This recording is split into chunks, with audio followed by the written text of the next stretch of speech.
écoutez, bonjour à tous. On a toujours des personnes qui nous rejoignent. Je vais les admettre au fur et à mesure. Je suis Solène Thiebaud, je suis chef de projet territorial au sein du dispositif d'appui à la coordination du Nord Seine-et-Marne. Merci de participer à ce nouveau rendez-vous hashtag partenaire sur le pouce, donc pour ce début d'année 2023 consacré au dispositif santé précarité. Et aujourd'hui, plus précisément, nous allons nous intéresser au dispositif d'hébergement et de soins pour les personnes en situation de grande précarité porté par l'association Equalis. Et donc, nous allons avoir une présentation des lits halte soins santé, des lits d'accueil médicalisés et des appartements de coordination thérapeutique. Nous avons le plaisir pour cela d'accueillir Monsieur Placet, qui est directeur du pôle jeunesse, intégration et santé chez Equalis, et Madame Elien, qui est infirmière donc dans cette même structure. Je parle un petit peu plus fort parce qu'on me dit qu'on ne m'entend pas forcément très bien. Donc, n'hésitez pas dans le chat à me dire si vous avez des difficultés de son. Alors, au niveau organisationnel, nous allons d'abord commencer par le temps de présentation. On aura ensuite un temps d'échange. Vous n'hésitez pas, au fil de l'eau, à poser vos questions dans le chat. Nous pourrons les répondre au fur et à mesure. Le webinaire est enregistré et il sera disponible en replay sur notre chaîne YouTube pour toutes les personnes qui, excusez-moi,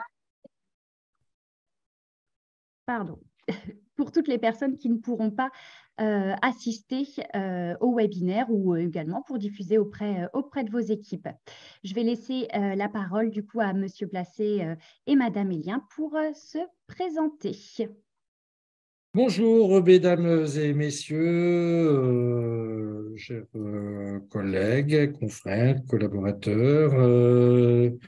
Donc, je vous propose de le faire à deux voix. Donc, moi, je suis directeur d'établissement des dispositifs de soins résidentiels ACT et l'HSS LAM, donc pour certains depuis maintenant une quinzaine d'années. Madame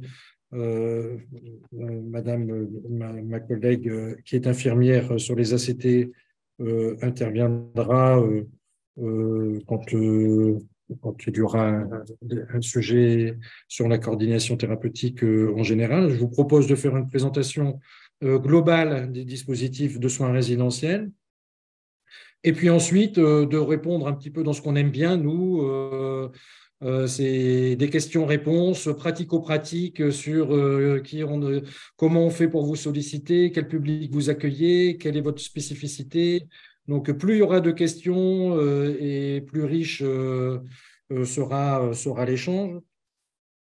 Donc, je vais commencer par le dispositif peut-être le plus ancien, inscrit sur le territoire national, les appartements coordination thérapeutique.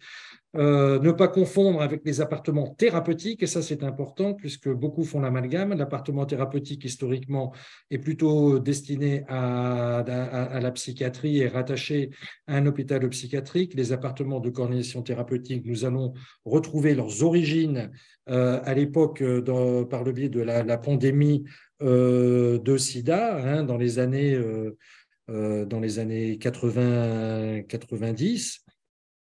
Donc, les ACT ont été créés essentiellement pour ça, pour accompagner les personnes malades dans leur pathologie, dans leur coordination thérapeutique, et à travers l'hébergement et l'appartement en général. Ce sont beaucoup des appartements diffus.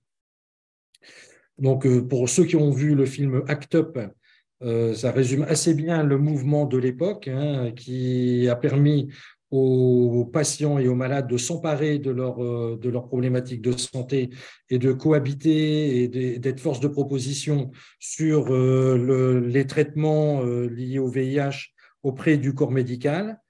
Donc, ça a fédéré un mouvement intéressant qui est toujours présent aujourd'hui. Donc, on peut dire qu'on est dans notre ADN, dans une forme de militantisme sur les problématiques de santé mentale, et on n'hésite pas, en tout cas, à alimenter des plaidoyers auprès des autorités compétentes et des ministères pour faire avancer avec la Fédération Santé Habitat des projets de loi et améliorer la condition et la prise en charge des malades. Donc, sur les ACT, coordination thérapeutique, les appartements en coordination thérapeutique, historiquement, le VIH, élargi avec la trithérapie aujourd'hui aux problématiques de cancer de l'oncologie, beaucoup de diabète, des post-greffes. Voilà, donc on est toutes les pathologies qui sont inscrites dans la liste des affections longue durée.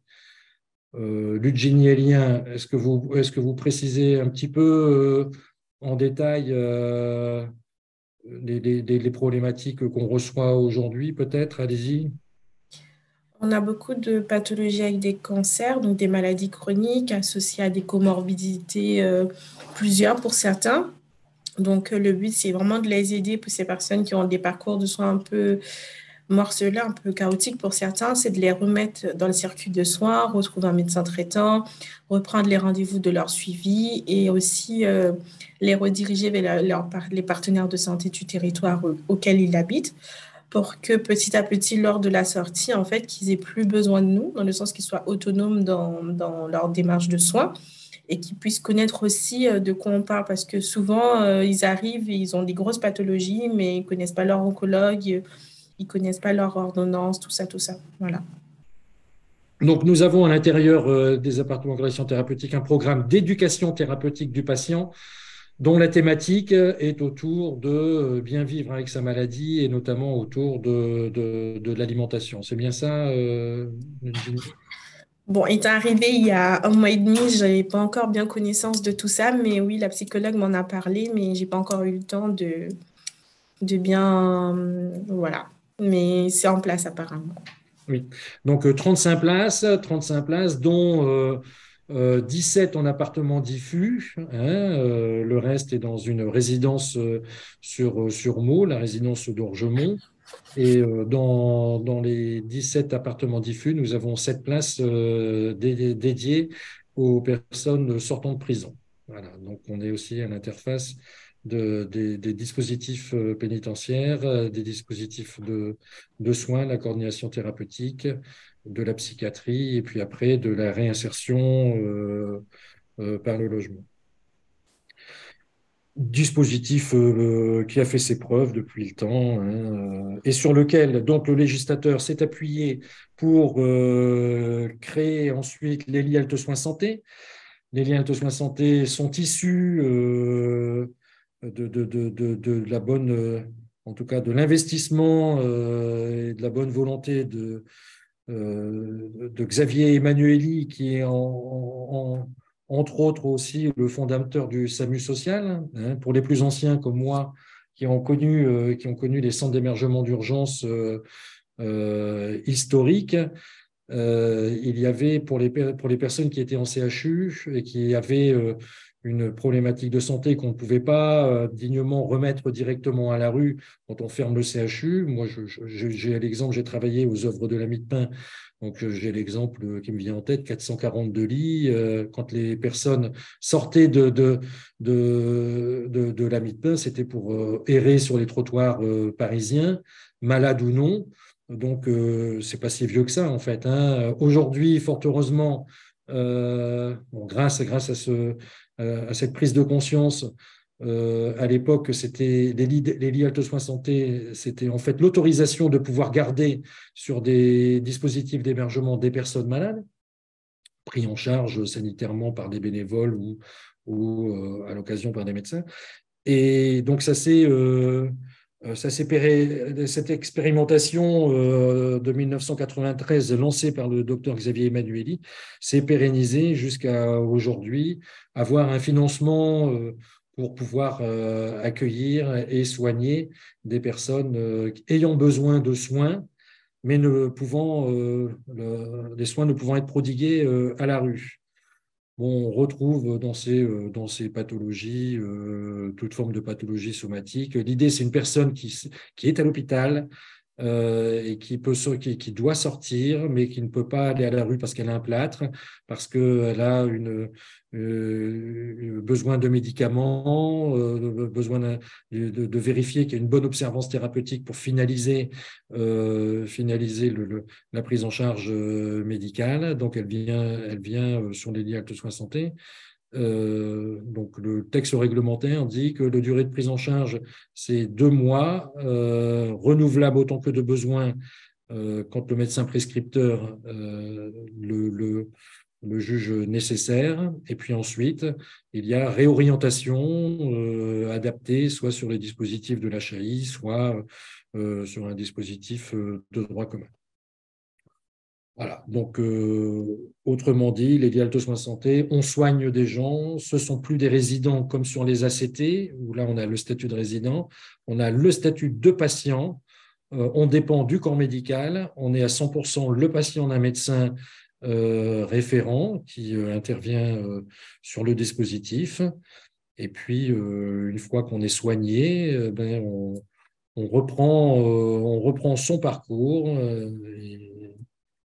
et puis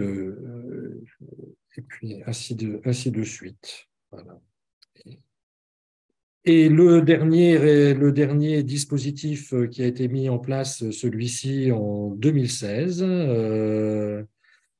fort de ces expériences positives en soins résidentiels ACT et LHSS, le législateur a décidé de doter chaque département de la même infrastructure pour les personnes précaires et en grande précarité.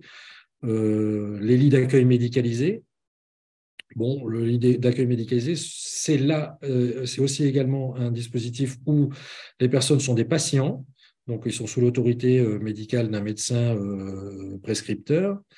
Et donc, ce sont des personnes qui peuvent avoir un pronostic sombre engagé et une problématique de santé incompatible avec la rue.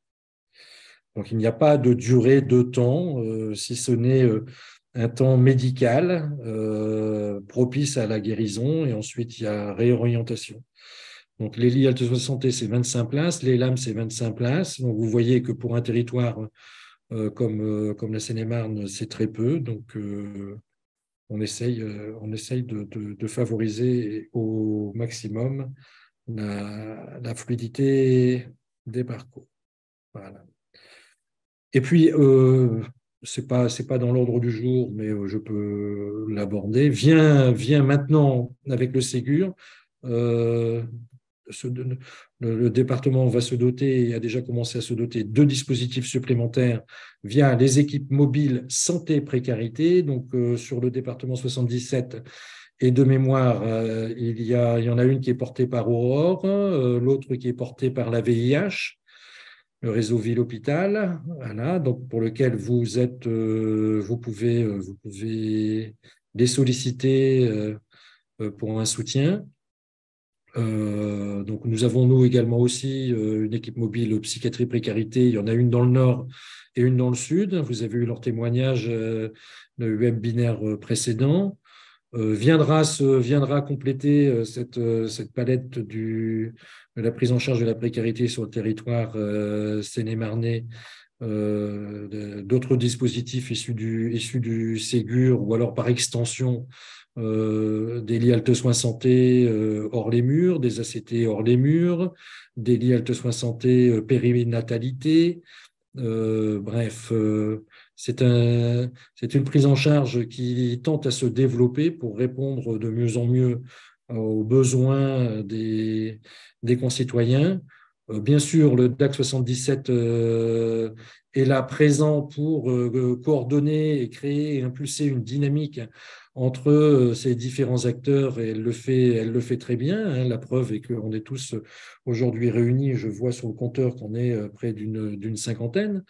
Voilà, donc tous ces dispositifs d'aller vers, ces dispositifs de prise en charge, ces dispositifs ambulatoires doivent faire partie d'un maillage territorial. Et donc, n'hésitez pas à solliciter, si ce n'est le DAC, nous, ne serait-ce que pour avoir des renseignements complémentaires, poser des questions, puisqu'il est tout à fait normal devant ces dispositifs qui sont peu nombreux, hein, de savoir et comment la porte d'entrée, comment on y entre, de quoi on a besoin. Et voilà. Si déjà à ce stade-là, vous avez des questions, avec Madame Eliane, on peut y répondre. 3 dispositifs, NHSS, LAM, ACT, chacun leur spécificité. Donc, n'hésitez pas à essayer de poser des questions pour que ce soit peut-être un peu plus clair et rentrer dans le détail. Alors, nous avons une première question. Pour les ACT, le patient peut-il être mineur et ses parents l'accompagnateur?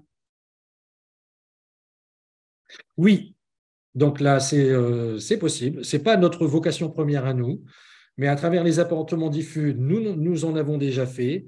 On travaille conjointement, quand on a un doute, on travaille conjointement avec l'ARS, on demande des dérogations. Il faut savoir qu'on n'est pris en charge que pour la personne qui est malade. Cependant, on peut avoir un regard bienveillant de l'ARS et qui nous autorise à avoir un financement pour les accompagnateurs.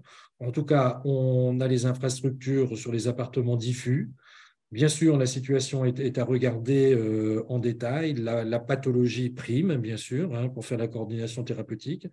Et puis, une vision globale du type que celle qu'on peut avoir en CHRS pour voir la fratrie, la famille et la problématique, comment elle se situe.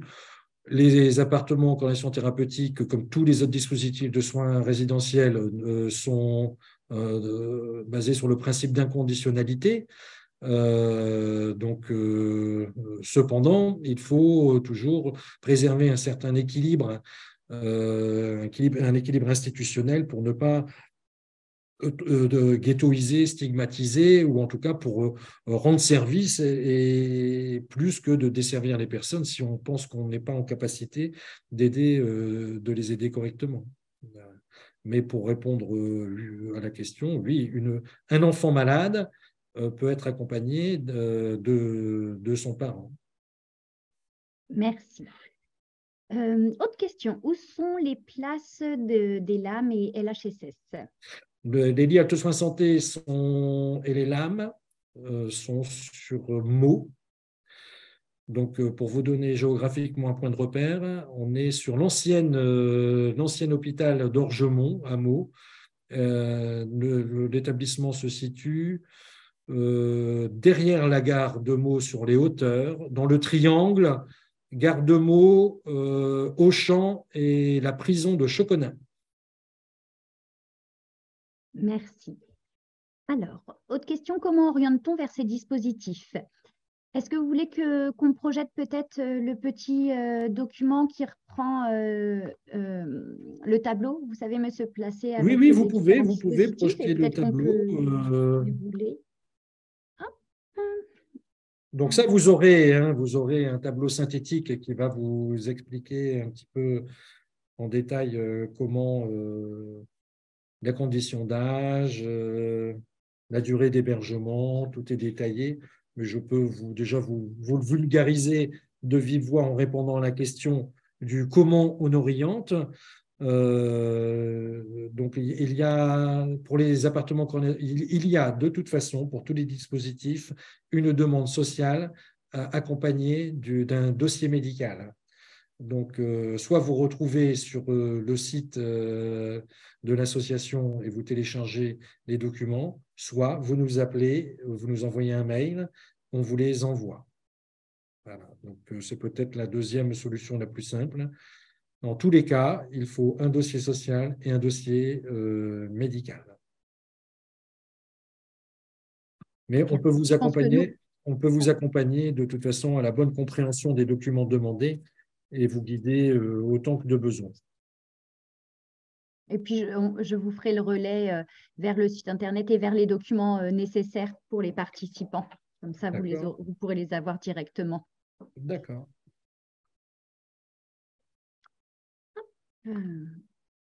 Alors, je remets. Alors, attendez. Voilà. Est-ce qu'on a d'autres questions? Je voulais juste vous remettre là. Voilà. Donc, on était là. Avons-nous d'autres questions? Est-ce que peut-être certains participants pensent à des situations où ils s'interrogent s'il était pertinent de faire une orientation vers un de ces dispositifs ou la compétence de ces dispositifs?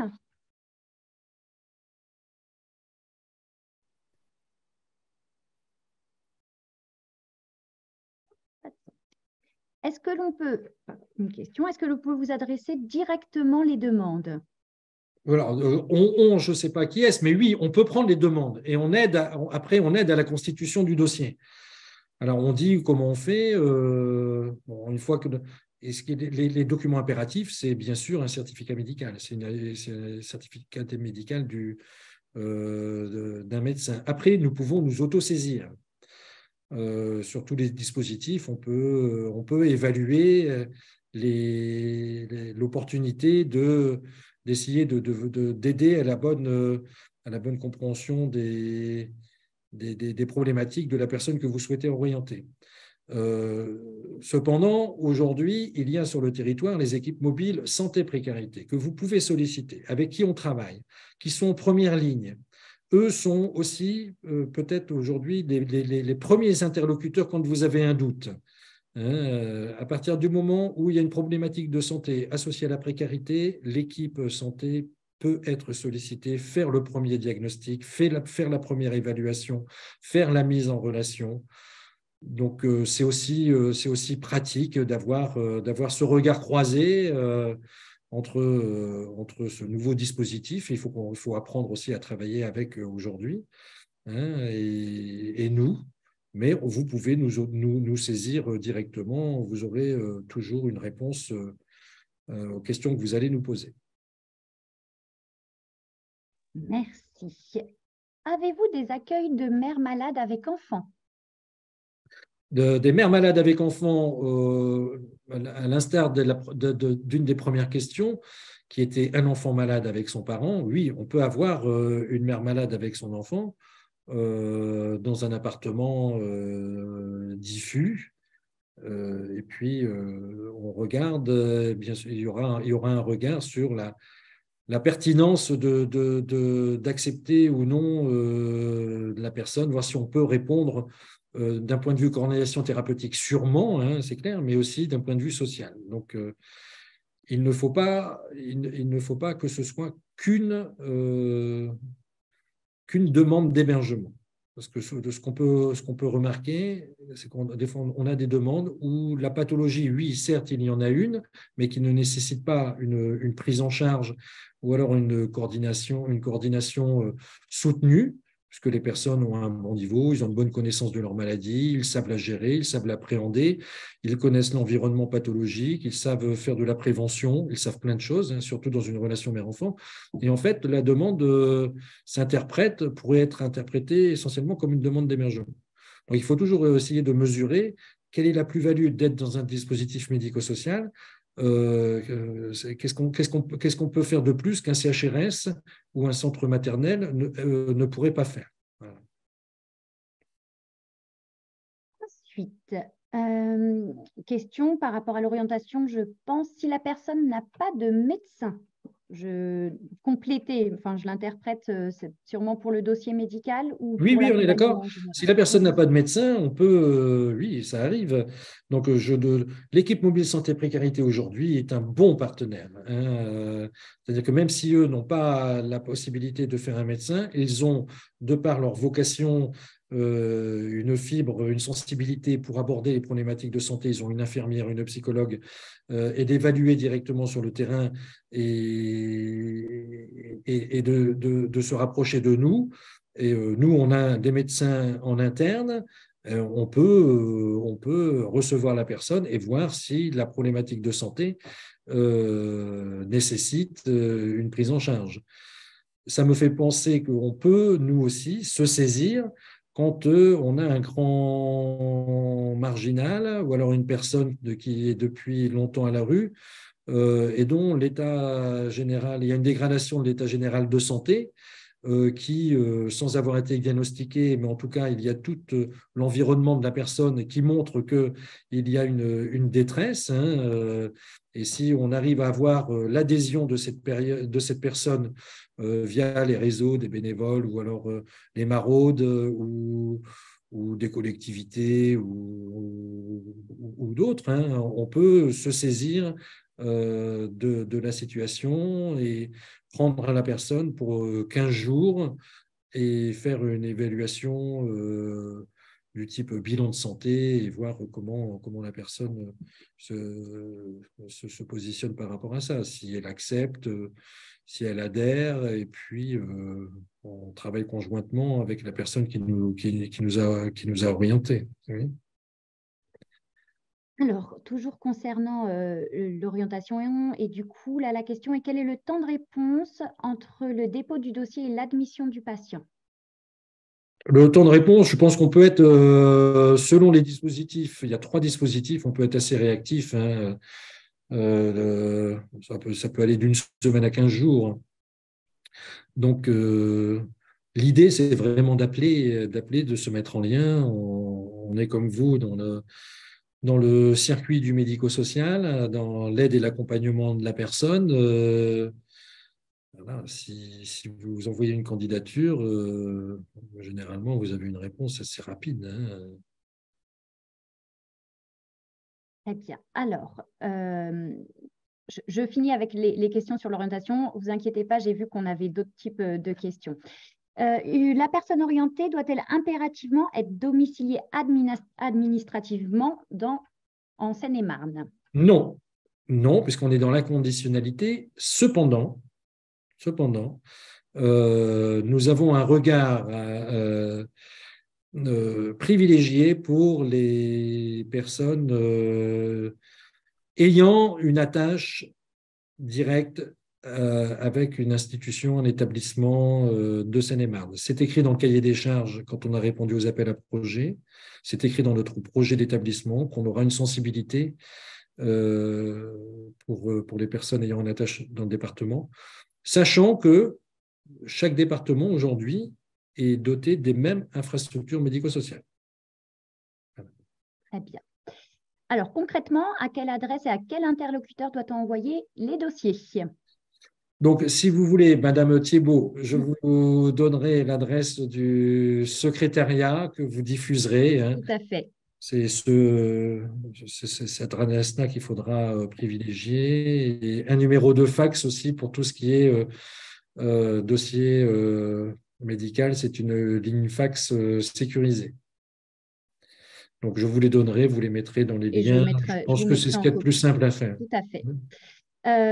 De même, j'en profite par rapport à la diffusion. Une question qui demandait s'il y avait un document synthétique justement sur les 3 dispositifs. Donc, c'est le document peut-être que vous avez vu apparaître quelques secondes à l'écran. C'est ça, vous avez… Voilà.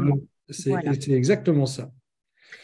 Alors… C'est un document, vous avez un autre document qui est aussi intéressant à regarder, qui est directement issu de la Haute Autorité de Santé, donc le document auquel j'ai participé dans le cadre des ateliers de la HAS. Donc, il est en ligne. Je crois qu'il s'intitule Continuité de parcours dans les dispositifs de soins résidentiels ACT, NHSS, LAM. On vous fera suivre également, du coup, je retrouverai pour le lien. Très bien. Alors, une question. Peut-on orienter une personne qui n'est pas en difficulté d'hébergement, mais qui n'arrive pas à prendre en charge ses soins? Alors, peut-être, c'est Madame Desnoyers qui pose la question. Si vous voulez peut-être préciser, je ne sais pas ce que vous en pensez, Monsieur Placet, peut-être avoir… Oui, elle peut préciser, mais oui, elle peut préciser. On est aussi là pour faire du cas par cas, essayer de trouver une solution commune. Madame Desnoyers, est-ce que vous voulez préciser? N'hésitez pas à ouvrir votre micro, sinon Monsieur Placet vous apportera déjà un début de réponse. Oui, donc en fait, je pensais à certaines situations où alors peut y avoir effectivement une prise en charge médicale existante, mais non satisfaisante, qui n'est pas pour lequel la personne n'a pas d'adhésion en fait. et a du mal à prendre en charge ses difficultés, son traitement dans un pays. Dans un dispositif d'hébergement, c'est ça? Non, pas obligatoirement, justement, quelqu'un qui ne serait pas obligatoirement en difficulté d'hébergement, mais qui soit est hébergé chez ses parents ou… Oui, dans un tiers, mais la notion de précarité serait présente. Oui, oui, quand même. Mais, parce que la condition sine qua non pour sortir du droit commun, c'est-à-dire solliciter un dispositif singulier, particulier qui s'adresse à la précarité, il faut pouvoir faire la démonstration d'une forme de précarité ou alors essayer de motiver pour qu'on soit dans quelque chose qui ressemble à la prévention. Sinon, on est là dans du droit commun. Mais pour aller au domicile des gens et faire la démonstration qu'il y a quelque chose de fondé dans votre demande, je pense que c'est l'équipe mobile santé-précarité qui sera le plus à même de vous apporter réponse. Ensuite, selon l'évaluation qu'elle fera sur la non-observance ou alors l'abandon de soins, donc elle appréciera s'il y a besoin. Comme la situation, ça peut être interprété de différentes manières. En tout cas, nous ne faisons pas du domicile. Nous n'allons pas vers les gens. On fait du soin résidentiel. Pour tout ce qui est aller vers, je pense que c'est l'équipe mobile santé précarité. Merci. Alors, y a-t-il une limite en termes de dépendance physique ou psychique pour intégrer un LAM ? La dépendance physique, psychique, c'est qu'on ait quand même une autonomie relative pour se déplacer, prendre ses repas, communiquer, savoir se faire comprendre. Voilà. On est un établissement qui reste médico-social, mais on ne peut pas se substituer à une masse ou un femme. Voyez, donc ça s'apprécie de cette manière. Nous avons des personnes qui sont rentrées et qui, pour une problématique de santé, ont une dépendance qui s'installe, donc qui ont besoin peut-être d'un environnement adapté dans les établissements que je viens de citer, hein, soit un EHPAD médicalisé pour les personnes vieillissantes. On reste quand même tributaire, ou en tout cas du droit commun quand la personne a une trop grande perte d'autonomie. On évalue l'autonomie. On a un programme d'évaluation d'autonomie qui est porté par le psychologue des LAM et puis le médecin. Et si on estime qu'on n'est plus en mesure d'accueillir correctement la personne et qu'il y a une autre solution adaptée, on cherchera la solution adaptée. Merci. Alors, autre question pour l'orientation. La demande ne peut-elle pas se faire via une demande de SIAO? Le SIAO n'est pas notre principal, n'est pas notre prescripteur principal. Hein. Vaut mieux nous orienter directement la personne. Les dispositifs de soins résidentiels vont, dans le futur, se doter d'un guichet unique. Ce sera le guichet unique de la santé, à l'instar du SIAO, qui est le guichet unique pour les dispositifs de la HI, CHRS, CHU, UDA-CADA. Donc, nous aurons, nous, la même chose, c'est en train de se mettre en place à l'échelon francilien. Donc, non, le SIAO ne répond pas. Peut aider, parce qu'il a la connaissance des dispositifs qu'il y a sur le territoire. Hein, il a aussi cette vocation-là, le SIAO, mais ne peut pas s'emparer de la situation pour le faire à votre place. Très bien. Une personne déjà accompagnée sur le plan médical pour plusieurs ALD qui est à la rue, vers quel dispositif l'orienter? Donc, vous pouvez l'orienter soit sur les lits Halte Soins Santé s'il est à la rue et porteur de pathologie pour qu'on puisse faire une première investigation avec le médecin du NHSS, l'équipe du NHSS, et voir son niveau de dépendance, de suivi thérapeutique. Et puis après, le réorienter. Soit on a les éléments nécessaires en amont pour dire il a sa problématique est recevable dans un appartement coordination thérapeutique. on étudiera. Mais dans tous les cas, il faut l'approbation de la personne. On ne peut pas se substituer à une demande qui n'émanerait pas du patient lui-même, de la personne lui-même. C'est bien ça le problème. C'est-à-dire qu'on peut se faire aider par l'équipe santé précarité pour essayer d'expliquer à la personne qui est malade à la rue que son bien-être serait peut-être ailleurs. Parce que beaucoup refusent. Ils entendent, j'ai des témoignages de la Croix-Rouge, on fait partie des instances des cellules grands marginaux qui nous témoignent tous les jours qu'il y a des personnes qui mériteraient, qui nécessiteraient d'être prises en charge sur les liens Alto-Soins Santé. Quand on a une place, on réserve la place. Et puis quand la Croix-Rouge se déplace pour proposer à la personne, elle dit non, je suis bien là où je suis, laissez-moi tranquille, je n'ai rien demandé à personne. On a aussi l'exemple de personnes qui sont venues chez nous en sortant d'hôpital avec un plâtre et qui disent « Oui, bon, c'est bien chez vous, vous êtes tous charmants, mais moi, je préfère retourner avec mes copains. » Voilà. Donc, s'il n'y a pas l'adhésion, je réponds peut-être pas comme il faudrait, mais s'il n'y a pas l'adhésion de la personne, on ne peut pas recevoir la personne à la place. Une demande d'un tiers. N'hésitez pas, si la personne qui a posé la question souhaite compléter. Oui, il ne faut pas hésiter. Après, il nous arrive avec certaines communes, certains collectifs, certains CCAS, certaines municipalités, certains bénévoles de la Croix-Rouge, on met en place des scénarios.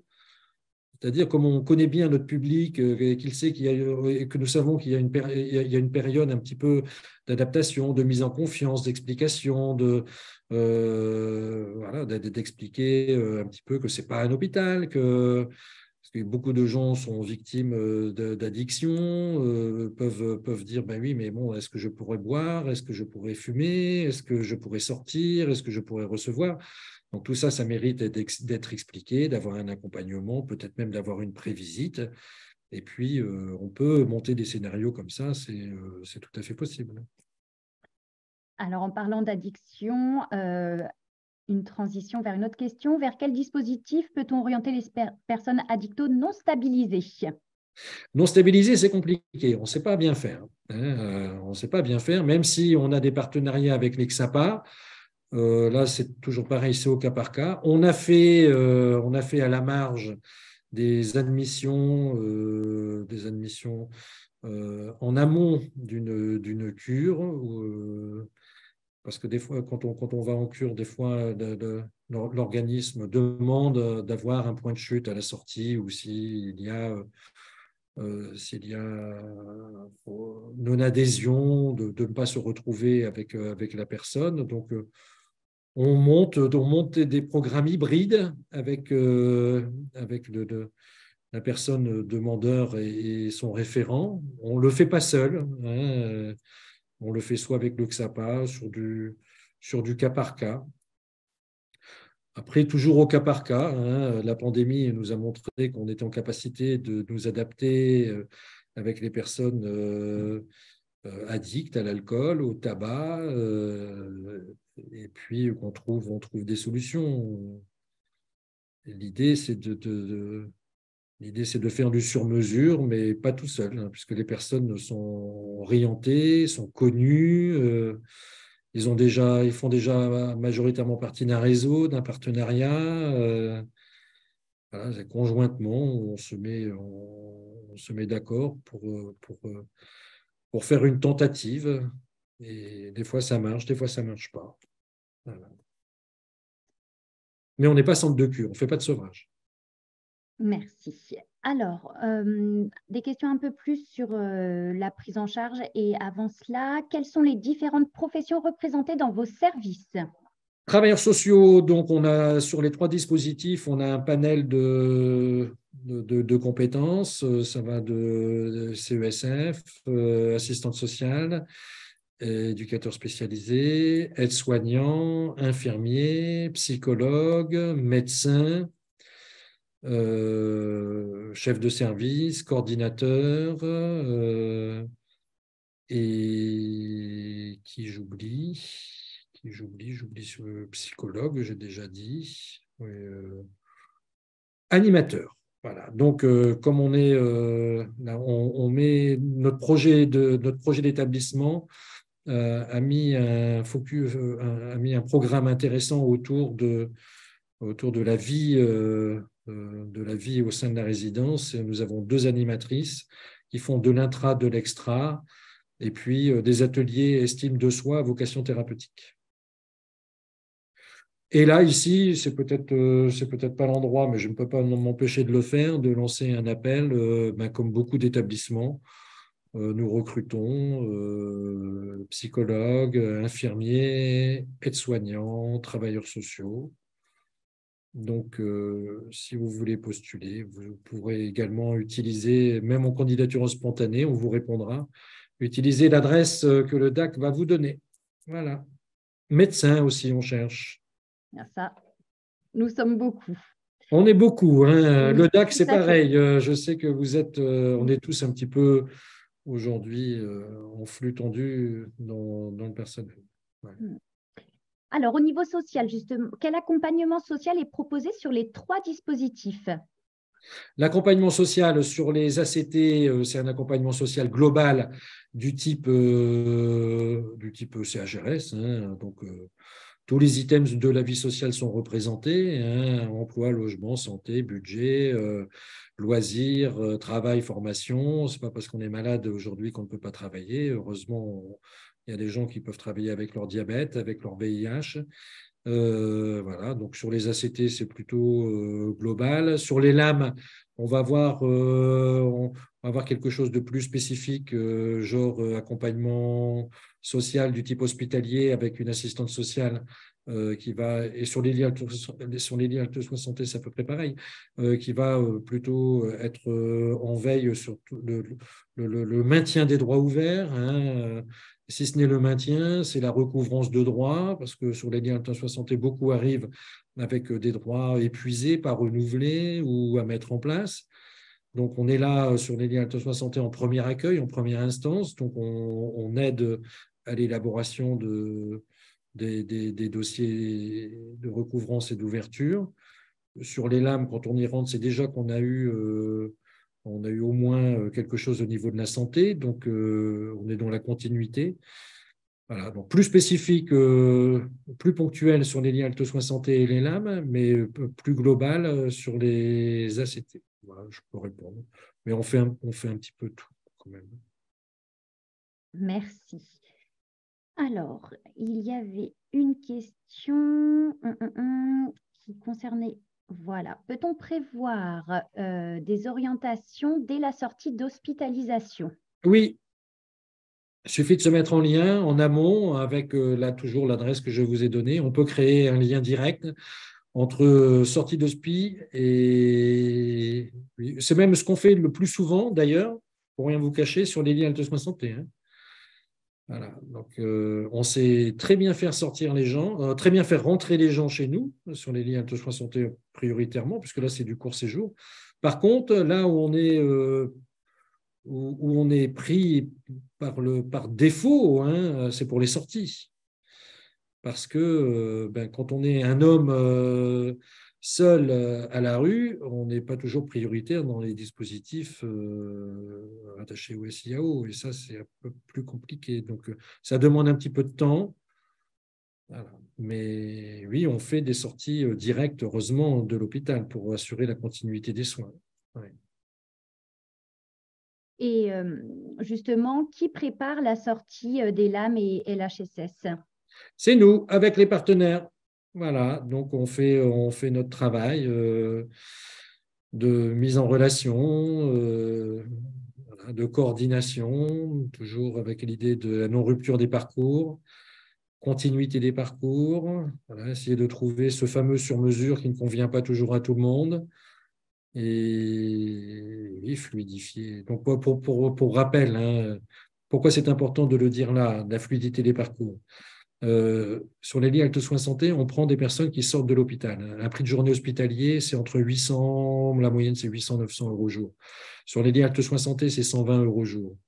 Bon, donc là déjà, on favorise de façon vertueuse à ce que les dispositifs de soins soient bien utilisés. Mais une fois que chez nous c'est guéri, qu'il n'y a plus besoin de soins, ou alors ça peut se faire ailleurs, l'idéal, ce serait de faire transiter assez facilement vers un autre dispositif moins coûteux. Voilà, un prix de journée en CHRS ou en CHU. Et là voilà, c'est ça l'idéal. Donc, on passe d'un prix de journée hospitalier à un prix de journée médico-social. Donc, ça fait ses preuves. Sur les lames, le prix de journée, il est de 220 €, hein, alors que toujours pareil, dans un établissement spécialisé, c'est quand même beaucoup plus. Et puis, sur les ACT, c'est pareil, on est à 80-90 € au jour. Vous voyez. Donc, l'idée, c'est vraiment quand on prend une personne pour une problématique de santé, nous, on s'oblige en tout cas, bien sûr, à la prendre, à la soigner, mais aussi à la faire sortir dans de bonnes conditions. Et c'est là qu'aussi, en retour, on a besoin de vous tous, en fait. Merci. Y a-t-il une communication du dispositif au médecin traitant? Du médecin traitant, oui, bien sûr, puisque si deux médecins à médecin, il y a trois dispositifs, trois modes de prise en charge médicale différentes. On passe du médecin coordinateur sur les ACT à un médecin prescripteur sur les lits halte soins santé et un autre médecin prescripteur sur les lames, sur du long séjour. Oui, ils communiquent entre eux, bien sûr. Bien sûr. Et si ce n'est pas que le médecin traitant, ça va au-delà. C'est tous les médecins spécialistes et les périphéries. Et chose qu'on essaye de proposer dès l'admission, systématiquement, c'est un bilan de santé dans le cadre de la CPM. Vous savez qu'on a toujours, on a le droit, nous, dans le droit commun, à une visite à des bilans de santé. Je ne sais plus, on appelait à l'époque les bilans de santé. C'est une fois tous les 3 ans pour le droit commun, mais pour les personnes en situation de précarité, parce que justement ils sont en précarité, c'est une fois tous les ans. Donc c'est déjà la première démarche à faire, et je vous encourage chacun à le faire à votre niveau, puisque ça, ce n'est pas un acte médical. Hein. Vous pouvez très facilement accompagner, en tout cas préconiser, recommander à vos résidents, vos personnes, un bilan de santé dans le cadre de la CEPAM, quand ils peuvent le faire, quand il y a des droits ouverts, et puis si vous avez la possibilité de l'organiser, bien sûr. En tout cas, nous, on essaye de le proposer systématiquement. Très bien. Eh bien, moi, j'ai fait le tour des questions dans le chat. Si certaines personnes souhaitent discuter de vive voix, vous pouvez ouvrir votre micro. Nous avons encore quelques minutes. En tout cas, sachez, messieurs, mesdames les participants, que l'établissement est ouvert au public, aux professionnels, j'entends que vous êtes tous apparemment, et n'hésitez pas, de façon très simple, et c'est très facile à faire. Hein. Aujourd'hui, ils ont ouvert la route qui est, pour ceux qui connaissent, qui est à côté de la prison de Choconin, derrière Auchan, et qui vient directement sur le site d'Angemont. N'hésitez pas à prendre rendez-vous. Nous avons un chargé d'accueil qui se fera un plaisir de vous faire visiter l'établissement, et comme ça, de visu, on comprend aussi mieux les discours qui peuvent être dits ici et là, comme je viens de le faire.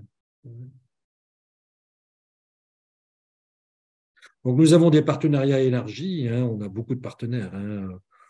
On a les SPIP pour les sortants de prison, les SPIP, les unités sanitaires au sein des centres pénitentiaires. On a des conventions avec les hôpitaux franciliens, les hôpitaux seine-et-marnais. On a, quand j'ai des conventions de coopération, pas des conventions médicales. On a des partenariats avec la psychiatrie, on a des partenariats avec beaucoup d'entre vous, hein, l'associatif. Donc, on se rencontre souvent dans les différentes instances. Notre vocation, c'est bien d'accompagner les personnes les plus éloignés du droit commun, les précaires, les grands précaires ayant des problématiques de santé. Voilà. Donc, le dénominateur commun, c'est bien évidemment entre vous et moi la précarité, la grande précarité à travers un focus sur la santé. Bon. N'hésitez pas à venir nous voir. La porte est ouverte. La porte est ouverte. Très bien. Bah, écoutez, merci beaucoup, Monsieur Placé, pour ce temps de présentation. Merci à tous les participants.